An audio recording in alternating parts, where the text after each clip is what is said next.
rattle through.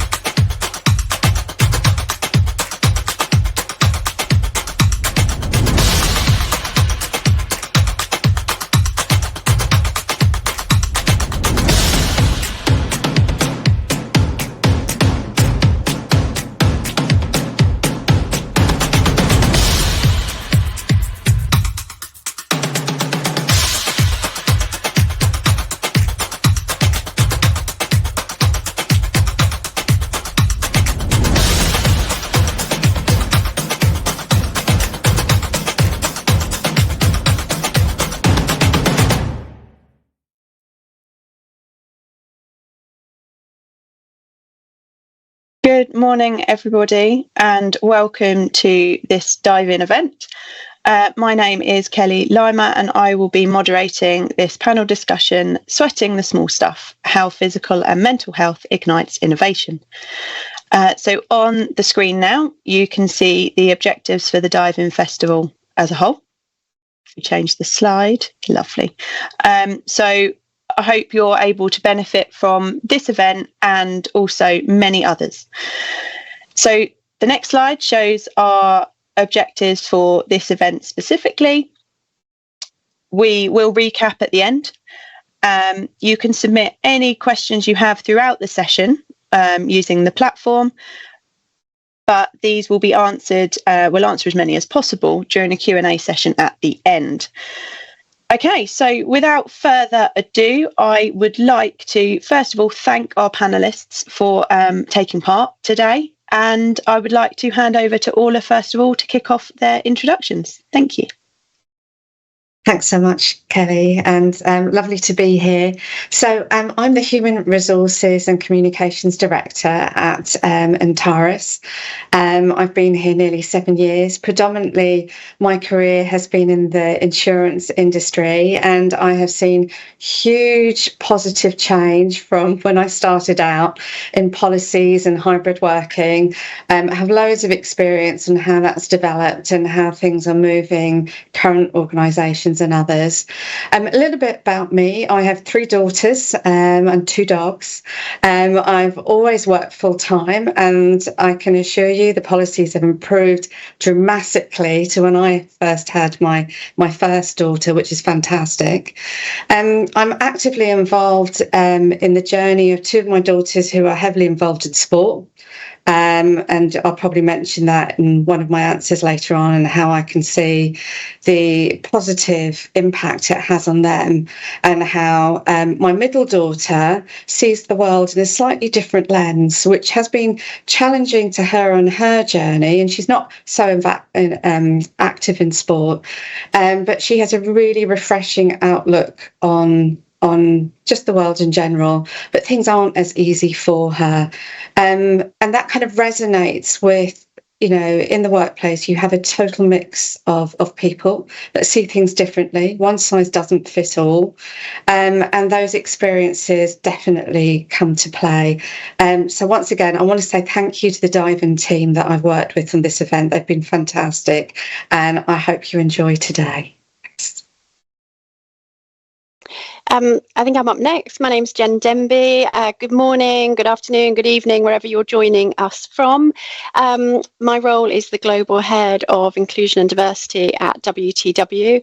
And I just want to say thank you for inviting me to be part of this panel. I told my family I was talking on a panel today, and I didn't get past the first bit of the title, Sweating the Small Stuff. And they actually decided that if there was some sort of Olympic medal for sweating the small stuff, I could have won it. So I would describe myself as a worrier, and but I do worry about the small stuff and not the big stuff. And that's me. Over to John. Hello, my name is John Neal. I'm Chief Executive of Suffolk Mind. We're part of a national federation of local minds across the country, but we're all small independent charities, which is something I didn't know until I joined Suffolk Mind itself. But we're affiliated to the National Mind charity that most people have heard about.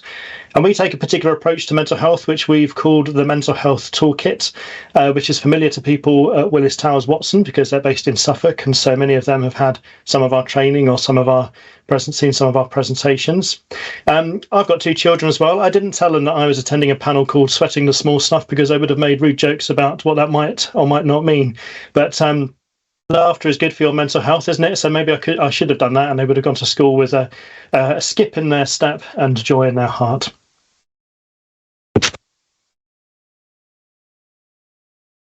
And then I think I'm up next, guys. So my name is Kirsty from The Fit Business, and my role here today on this panel is to give you guys a different perspective on the importance of maintaining your physical well-being, how this drives innovation, but more importantly, how it optimizes the outlook and intention of an individual.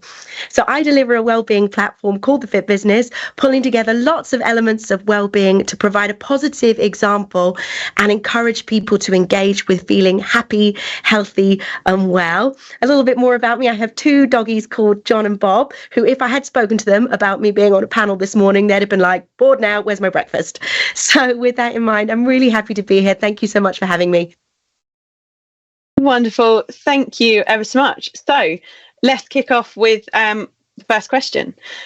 So the 2022 CIPD Health and Wellbeing Survey report noted that 70% of respondents agree that employee wellbeing is on senior leaders' agendas. And 60% report that people managers have bought into the importance of wellbeing. I think we all agree that's great. How do we keep it there and maintain the view that wellbeing is a key driver for business success? So we'll start off with John, please.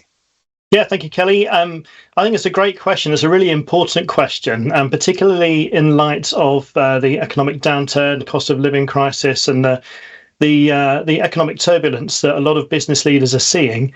How do we keep things like health and well-being top of their agenda? Because it can be easy to sort of say, okay, that's a nice to have. That's something that isn't as important as focusing on the bottom line.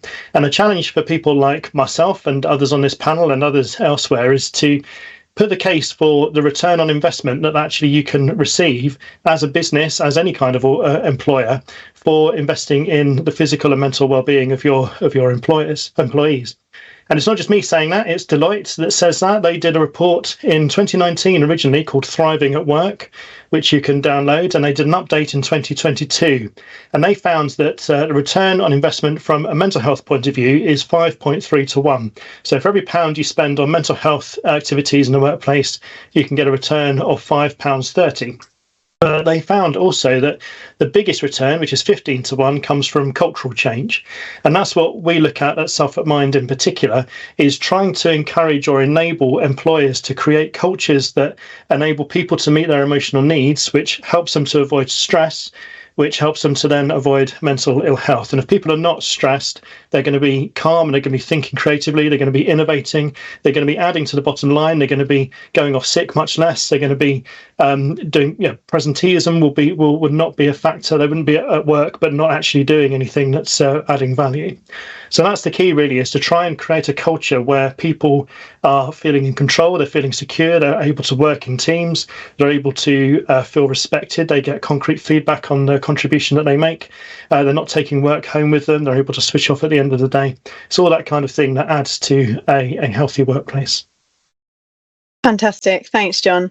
And Jen, your thoughts on that question, please. I think I'm stressed out going after John, going after such an expert who speaks so eloquently. So let me just see what I can add to that.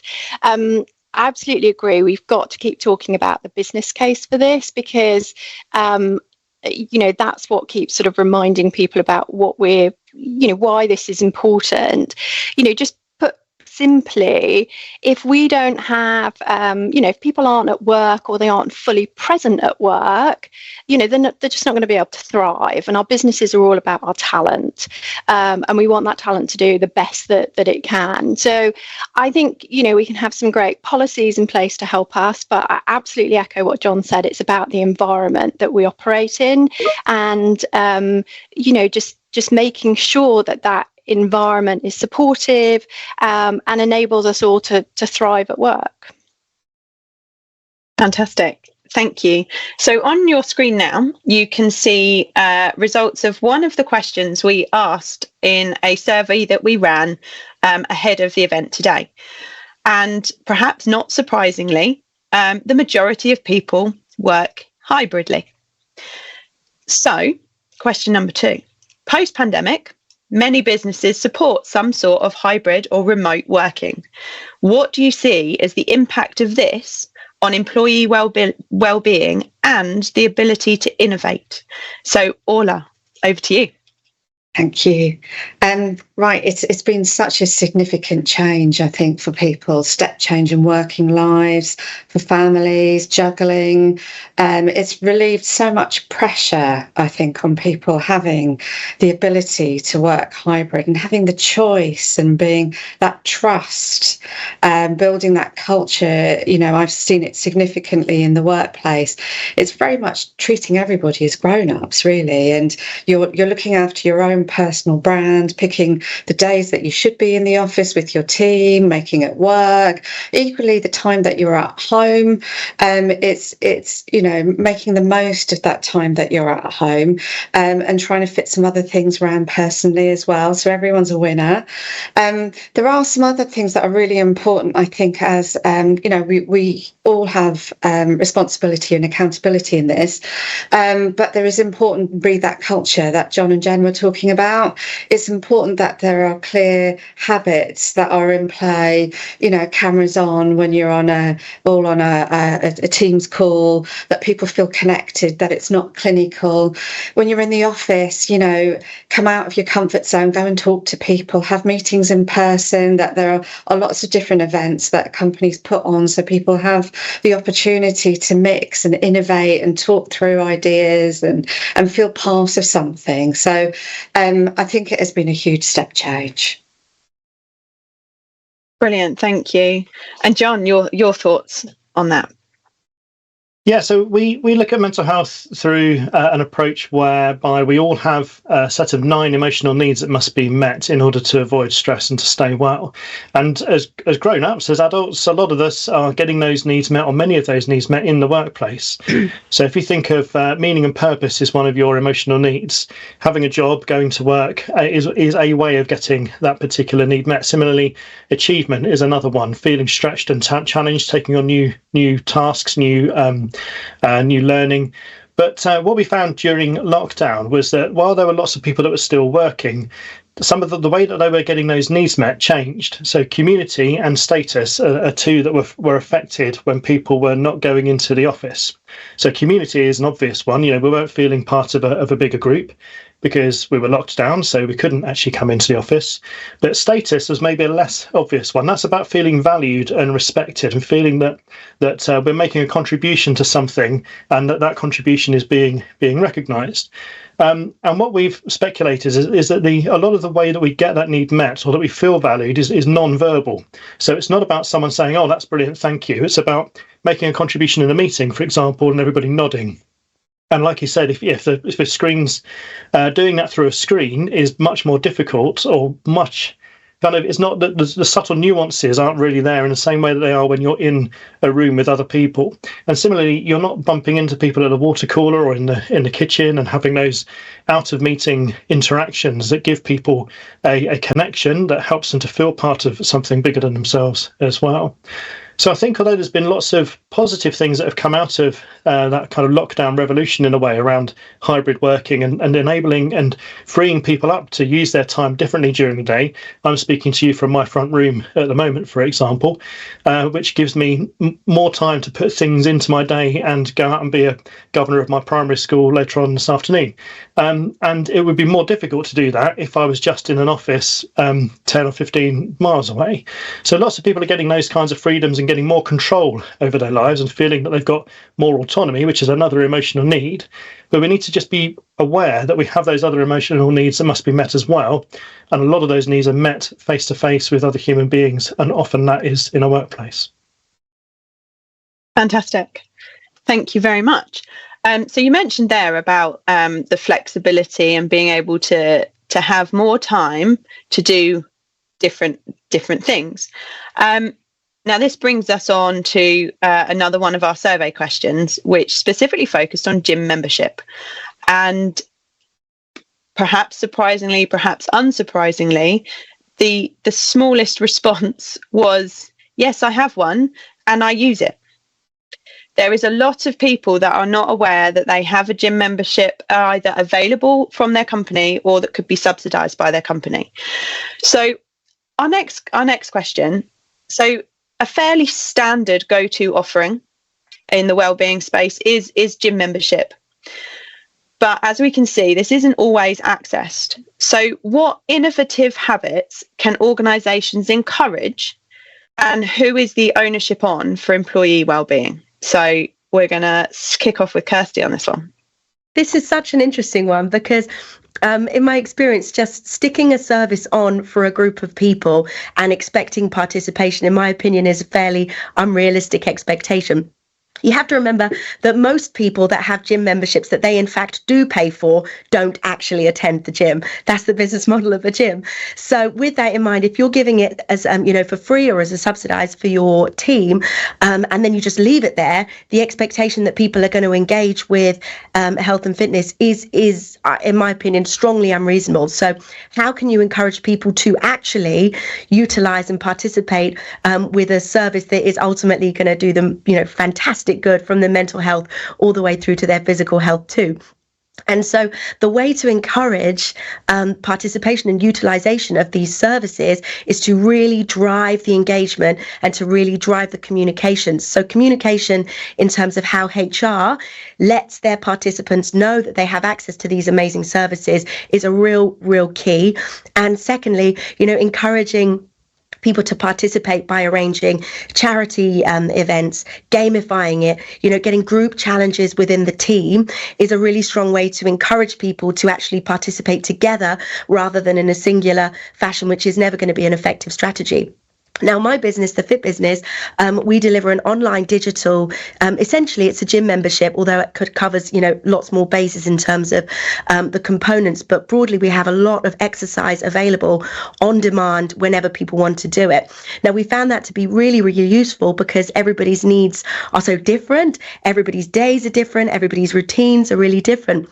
So what we found, having an on-demand digital service where people could access things whenever they needed, whenever they wanted to, without the barriers of childcare, time constraints, those sorts of external pressures, it really, really encouraged people to engage with exercise and physical activity on their own terms, in their own homes in a way that perhaps was a little bit easier for them to access rather than having the physical barrier of actually having to attend a gym.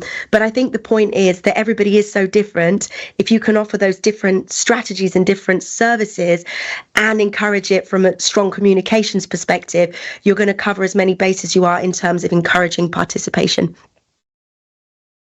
Fantastic. Thank you. And Jen, I guess your views from perhaps a more business perspective. And I think it comes back to giving people a choice in what they do, understanding different people's preferences. We're not all gym bunnies, and it's the environment. It would be all well and good having a fully subsidised, amazing gym, but if we're all too busy to go there, that's a business cost that is not going to be sustainable. I think, and I sort of touched on this before about policies and environment, we need to all be good kind of stewards of our well-being, and we need to all, we need to role model more actively, I think, the different things that work for us. So I'll give you a great example. If I'm going for a run in the morning, I put it in my diary. It's clearly visible. My team can see that I'm out, and that's okay. For me, that's the lunch break I might have taken, I'm taking at 9 a.m. because that's what works for me. And I think it's, we've got to kind of constantly do that and build this environment around us that it's okay. It's okay to access Kirsty's on-demand classes when, at a time that works for you, not necessarily having to go to the gym. I also think we've got to think about well-being holistically as well, that it isn't all just about fitness, and this culture of well-being needs to be threaded through the whole of our colleague experience at work, be that from, the benefits we have in place, the financial benefits, thinking about planning for your future, etc., information around, all of that, so that we can think about well-being and kind of embed it into the everyday, not have this sort of, oh, I haven't got time to go to the gym, or I can't do this. We've got to have this culture of well-being that's 24/7 and embedded into everything we do.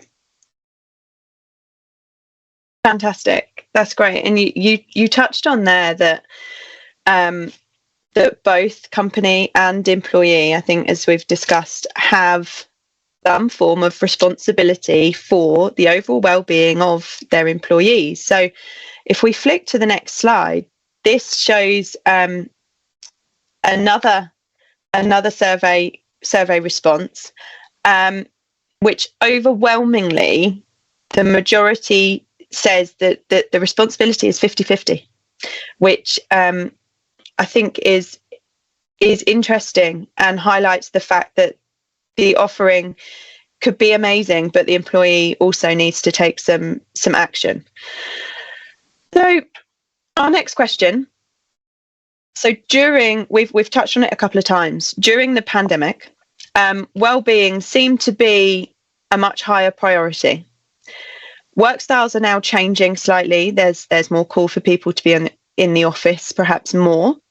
Have we forgotten much of what we learned about innovation in the well-being space?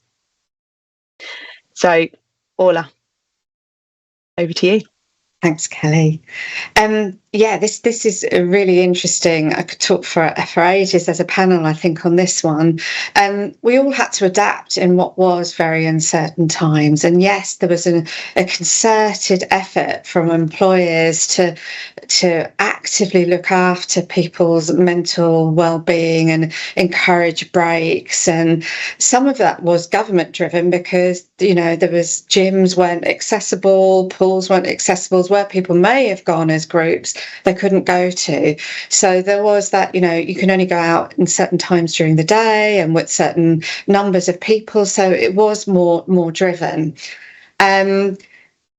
Now, from a personal perspective, with my daughters that are heavily involved in sport, and one of them, for one of her sports, trains 8 or 9 times a week for swimming, I can see the difference in her. When we're travelling back in the car, we travel distance to the club that she swims in. And the good endorphins from her taking part in what is quite a heavy training session, in that journey home, I just let her free go. She talks at me more than anything, but she almost innovatively talks about how the issues with friends, with school, with all sorts of things. But if she hadn't had those good endorphins, she wouldn't be seeing things the same way. And I've really seen resonance and harness that and encourage that. At work, we've seen it as well. We've tried. We know that one size doesn't fit all. Not everyone wants to be gym bunnies, as we say. But we've tried to do some walk sessions where we have different routes around the city for those that are based in London, and it's an opportunity for people to get together, go for an interesting walk, talk about anything they want. But what's actually come from that is that there's been so many innovative discussions across different departments where they've actually followed up on and booked meetings. And, I think it's about harness and developing those cultures internally as well, and allowing people the freedom to do those online classes as well from home. So it's a bit of a mix. And I think we've just got to be more proactive in encouraging that. Excellent. Great points there. Kirsty, over to you for anything you wanted to add to that. Firstly, I would really like to lend my entire support to that whole concept, Ola. It's so exciting when you see somebody really benefit from something that is positive. So I would absolutely second that. You know, if people haven't experienced something like exercise and how positive and thought-provoking and cheerful it can really make you feel, then you haven't had access to it. So I think as businesses, we have to really encourage people to try different sorts of exercise. And it's funny because throughout the discussion there's been lots of sort of moments where you guys have used the word gym bunny. I find that such an awful expression, because it's like, what is that? What is a gym bunny? And it also elicits the thought that it's really hard and it's really and it has to be really difficult. Whereas what I try and promote is that exercise, you know, can be very different things to very different people, and every single type should be celebrated and encouraged. You know, walking is the most amazing things to help provoke positive thoughts, in the same way that, you know, breathing and moving gently and just doing some gentle stretches. So I think we have to try and encourage a change in perspective of what exercise is, and actually it covers a much broader cohort of activities than we as a British community tend to accept as a fact. But to second that, to kind of reinforce what we were talking about, is habits are things that are built over a period of time, incrementally. So as businesses, I think we have forgotten, you know, all of those positive things that we brought into place over the pandemic that encouraged people to take time out to do a walk, to take time out to do a class. And I think there's been that shift of, oh, well, it's finished now, let's get back to the old way. In some cases, not in every case, but I think encouraging people to build their habits, not the habits that you think are right for them, but to let them find their own way of what it means to engage with well-being, fitness, exercise, movement, food, diet, nutrition, all of it, because it's all encompassed by that. I think you have to give people the time to build habits incrementally and give them the support to continue to build those habits. So again, it comes back to the point we were talking about before, having that presence of mind to have strong communication strategies in place with your team, so that you are always positively reinforcing, celebrating the good, continuing to praise those kind of positive habits. And then I think over time, what you find is those habits just become your routine, your reality, what you do on a daily basis. And before you know it, actually, you do just start to feel weller, fitter, healthier, more communicative, more innovative, more thoughtful. That's my thoughts, really. That's amazing. Some great points, and as I say, hopefully the audience is getting lots of good stuff to take away and put in place. So our final survey response that we gathered was, we asked our participants how they currently rated the wellbeing culture in their organisation, and I think we'll all be very pleased to see the results, because the majority rated it as good, which is very promising. So stepping away from that slightly, and our final question is, so leaders will often cite increased innovation as a reason for people to work together in the office. But as we've seen from the survey responses previously, purely in-office working doesn't always work for everybody. It's not what everyone wants to do. So with that in mind, how can organisations ensure that innovation and well-being go hand in hand? So Jen, we're going to kick this one off with yourself. I mean, for me, it's all about balance, and I'll give you a couple of examples. So I'm working from home today. So I went for a run at 7:15 this morning. Yesterday, I was in the office and I was on the train at 7 o'clock. So it's a different, completely different setup of what I can do. However, yesterday when I went into the office, there's something I'm working on at the moment. It's challenging. I bumped into someone in our reception yesterday, and I was like, oh, actually, they could help me with this. And so I went over to them and I was like, oh, have you got any time later for a coffee? We sat down. We talked about this, and we've come up with some really good ideas. So, that was, for me, just that energy of being in the office with other people yesterday, and having that meeting, it's really going to help me. However, when I'm out running this morning, am I also having ideas that are going to help me in what I'm doing? Yes. Do I have some of the best ideas ever about work? And I know we shouldn't think about work when we're on holiday, but I think there's something about, when your brain calms down a little bit. I have some of the best ideas of what we've done for inclusion and diversity and WTW when I've been on holiday. So it is about balance, and it's about, I think it comes back to when we're talking about whose responsibility is this around sort of well-being and innovation. I think we've all got to learn to tune into our preferences around working. We do, I think we need to make some space for innovation, because if I'm back to back all day with meetings, I'm not sure that I'm going to come up with the best idea at 5 o'clock on a Friday afternoon.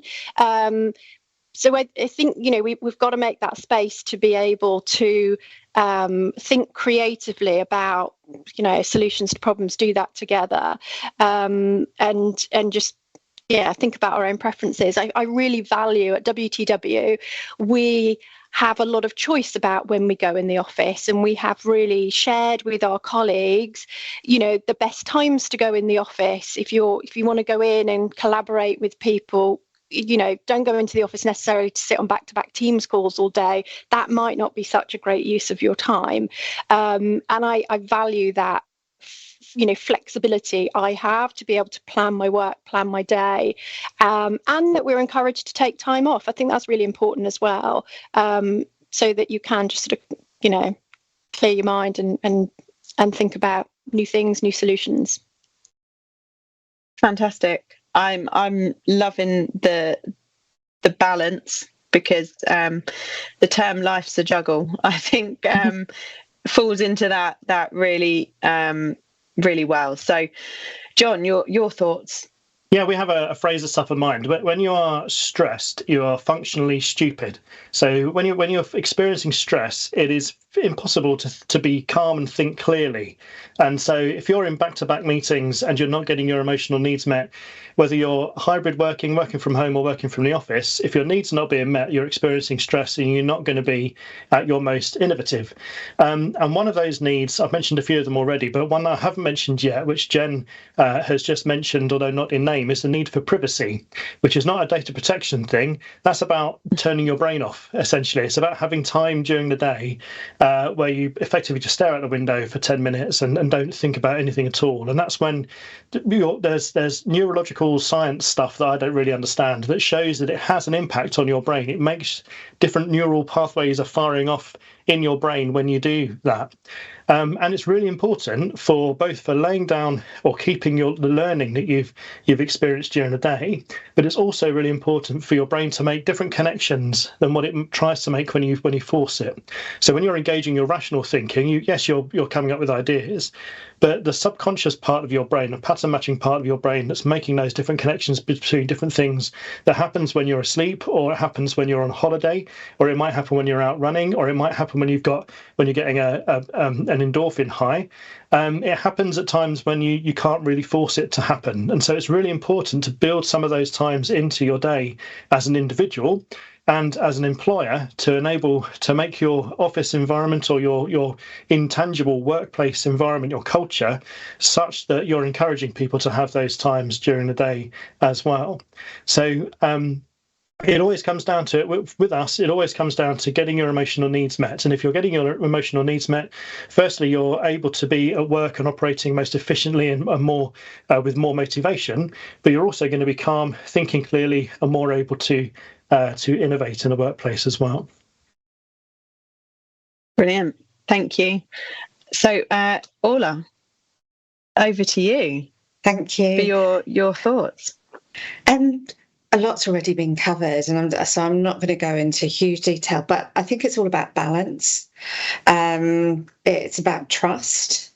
making the environment inclusive, so you're aware of the needs of your team and your colleagues, being clear on options available. I think when people know what's expected, it's a lot easier. You're on a Teams call, everyone have your camera on, let's make it inclusive, let's all get involved. When you're in the office, have your meetings in person where possible with those that are in the office, to encourage those innovative discussions. And also, Jen mentioned about holidays. It's really important to take your holiday, have that time out, for organisations to encourage that. And probably one of the takeaways I've taken from the survey is that we, maybe need to do a little bit more encouraging on some of the wellbeing offerings that we've got in place, whether it be on our intranet and the offerings that we have that people can take up, whether it's gym membership or whatever, so that people are aware that there is support for them there. Fantastic. And Kirsty, we'll let you wrap this one up. Well, I guess my feedback across the board of working with a broad range of businesses, because I come at it from the other side, I provide services to corporate businesses. And my observation is you have to be agile and you have to be flexible in terms of being happy to implement changes. So just to give you a small example, I look after a local business in Ipswich who has my digital service. Now, after the pandemic, we fell off a cliff within terms of participation. So some business were like, well, that's it. Okay, we'll call time on the service. Whereas this business said, actually, we want to continue to encourage people to build on these fantastic habits. So what is it that you would recommend that we would do? And so what we suggested is they come in once a week and they touch base with us in my studio here, actually, in my physical premises as well. So as well as the online content, they come together once a week. They share a Pilates class, 45 minutes on a Monday lunchtime. They start the week with that human contact with one another. And what we found is actually more people now are starting to engage with the digital content because they have that physical connection and that physical content too. So I think in terms of innovation and well-being and how they go together in a workplace, is businesses have to be more proactive in thinking how can that happen rather than just trying to hoping and crossing their fingers that it happens organically. I think there has to be more direction from the HR and from those people involved in well-being and inclusion within the businesses to help direct people's interest and enthusiasm to encourage them to engage more with that type of content. Fantastic. I hope everybody agrees that there has been some fantastic outputs there, and I'm thinking, okay, the topic of being a role model. We need more role models, and we're all role models. That was mentioned in the Dive In launch event about being a role model, and that resonated with me. So what we've all mentioned, I think, is brilliant. So let's take that and run with it. And Kelly, on that point about role modelling, I think we've talked about role modelling your good behaviours, but also I think that we can role model talking about some of this more as well. I think people find it really hard still to talk about their well-being. I said at the beginning, I'm a worrier. I think a lot of people would feel anxious opening up about some things because they think they're going to be judged about that. If they say something, maybe I'm not coping at the moment, maybe I'm stressed about this. I think they're worried about, judgment, shame, guilt around that. So I think that, role modeling extends beyond the fact that, I put my morning run in my diary this morning to actually encouraging people to talk about, well-being, its importance, coming together, how it makes us smarter people if we, can, make time for this and see our emotional well-being as important as our physical well-being. And, it comes back to what I said at the beginning. We're looking for a place where we can all thrive and do our best. Absolutely. Great points there. So yeah, that's brilliant. Q&A. So if anyone does have any questions, please do submit them, and they'll make their way through to us.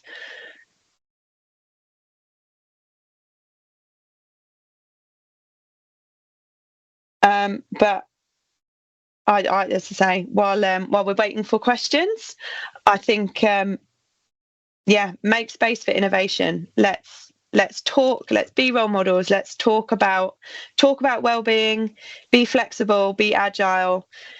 Encourage habits to be created which suit the individual, not necessarily suit the seemed status quo. Let's foster the trust that we have within our teams. And most of all, thank you, John. I will avoid stress and being functionally stupid. Okay, so we have a question. So many of us fully embrace the benefits of hybrid working on health and well-being. What tips do you have when we have senior managers who prefer to work from the office or face-to-face and struggle with engaging effectively with remote working? So this sounds like one that I might direct to Orla first, if I may. That's so kind.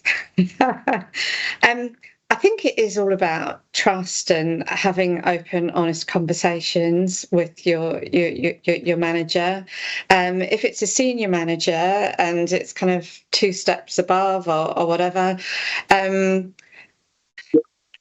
I think it's all about having dynamics. So if there's a team meeting where it's actually predominant that they actually want the whole team in the office there are times it's a bit of give and take, isn't it? Where there may be the presence is needed. But also if you explain to your senior manager, if it's your reporting line, really your working preferences, and you come to an agreement, then I think all should be fine. I think it's all about communication, really, and trust. Yeah, no, okay. Great points. Go for it, John. Yeah, well, just to add to that, and actually building on some of what Kirsty was saying as well about and Jen again.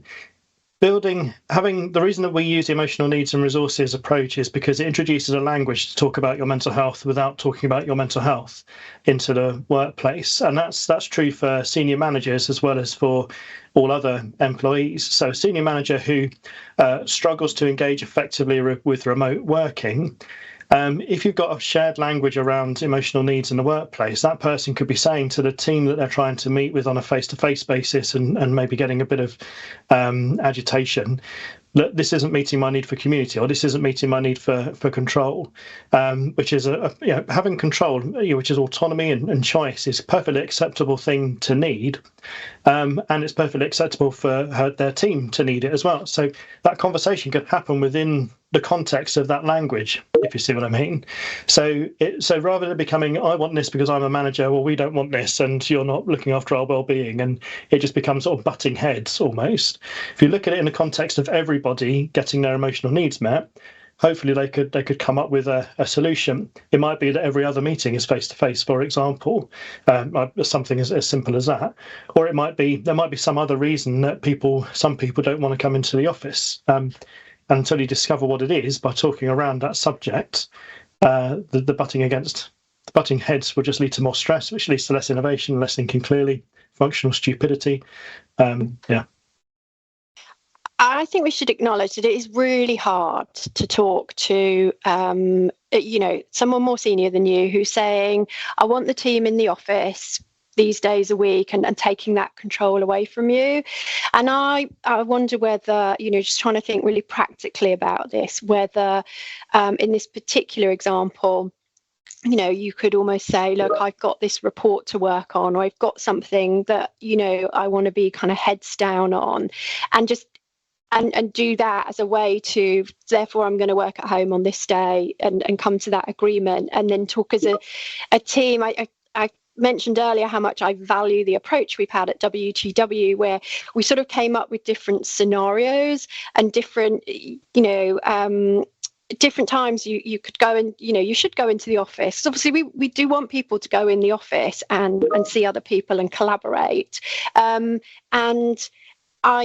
I wonder whether there's something there around, what's the best use of our time and how do we do things differently? But I think we've got to acknowledge this in the, who's asked this question. It is really tough to go and talk to someone and say you want to do something differently. So perhaps it's just small little incremental steps, and maybe doing it as a team. Maybe there's someone you work with who you could have this conversation with as well, and you're not doing it on your own.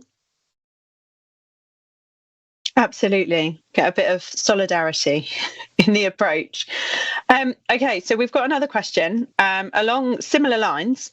How do we find balance in enjoying the new working life, which came out of the pandemic? So I'm assuming that means hybrid working, with the message from our employer to return to the office.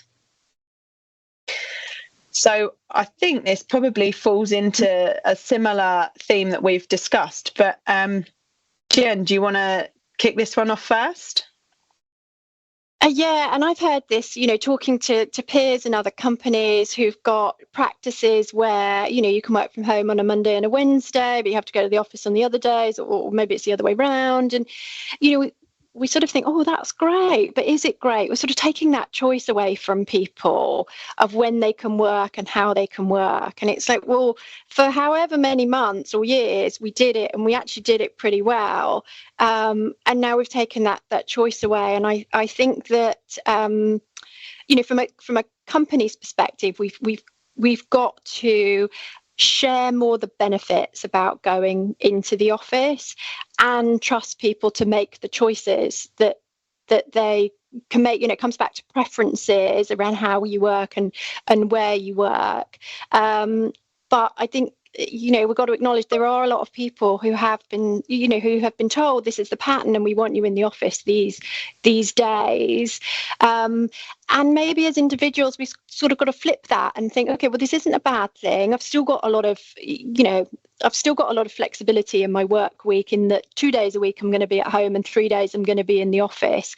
At least, you haven't gone back 5 days a week. So maybe it's our own kind of way of thinking and being positive about it, rather than perhaps, and reminding ourselves of the benefits of when we go into the office. Here's all the great things that happen, and the people I see, the visibility I get from being in the office. That someone might have a question, I might answer it. There might not have, might have been forgotten if we were at home. So it's something around that sort of, working there and how that's good for our career as well.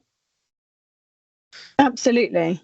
Making use of that time in the office appropriately, like you said before, not back-to-back Teams calls, because that's probably not the best use of that time. I say, anyone else, any thoughts they want to add on that question? Or no, fantastic. Okay, so we've got another question, and conscious of time, this might be the last one. So for those that are not physically able to do the fitness elements due to disability, what advice can you give on how they can manage their well-being when predominantly remote working? So I might flip this one to Kirsty first, if I may. Yeah, of course. Yeah, it's an interesting one, and it comes back to sort of what I was saying earlier about flipping your perspective on what fitness is. So broadly, there is always something somebody can do in whatever reduced mobility capacity they might have. But I would bring it back to the idea of breathing, meditation, journaling, embracing all of those wellbeing tools you have available to you, and also actually challenging what you think you might be able to achieve. So it might be possible to do a seated desk workout. It might be possible to do some upper body strength work or some lower body strength work, even in a more sedentary capacity. But my advice would to seek out somebody who can give you a bespoke, personalized approach that actually allows you to access that type of content, but just in a slightly different way. But definitely breathing, journaling, and focusing on the holistic sense of self proper nutrition, proper attention to how your posture is, to how you're holding yourself, to how you breathe into your belly, into your lungs, are all things that you can access. But I would definitely say seek out somebody who can help you initially, not for an extended period of time, just to give you some ideas for what you could do with whatever your restrictions would be. Brilliant. And John, I'm hoping you've got something to add here. Just a small thing. I mean, it does come down to emotional needs again. So, from a mental health point of view, if you're physically less able, in our surveys, people's physical abilities and disabilities do come up as often as a barrier to getting their emotional needs met. So, a barrier to them avoiding stress and mental ill health. So, often the first step to that is knowing which needs are not being met at the moment. So, and you can do that on our website, suffermind.org.uk/survey. You can fill in 15 questions that ask you about your emotional needs. It sends you back the answers and it points you in the direction of some tips to getting those particular emotional needs met. Fantastic. I mean, Orla, Jen, anything you want to add on that one? I just think what a positive way to end with what Kirsty just outlined. I loved that advice. Thank you. Brilliant. No, that's fantastic. So we've hit 11:30, so I will wrap up and just extend a massive thank you to the four of you for your input, and as I say, all of the comments made there. I've got some phenomenal takeaways myself, so hopefully the audience have as well. Hopefully we can all go out there and be role models for everybody. We can seek out ways to innovate. We can make use of our time. We can embrace flexibility and agility, form good habits, and find a balance. So on that note, there's a little recap hopefully on your screens of our learning objectives that we hope to meet with this session. And yes, thank you ever so much. And I hope everybody enjoys the rest of the Dive In Festival. Thank you. Thank you. Thank you. Thank you for having me.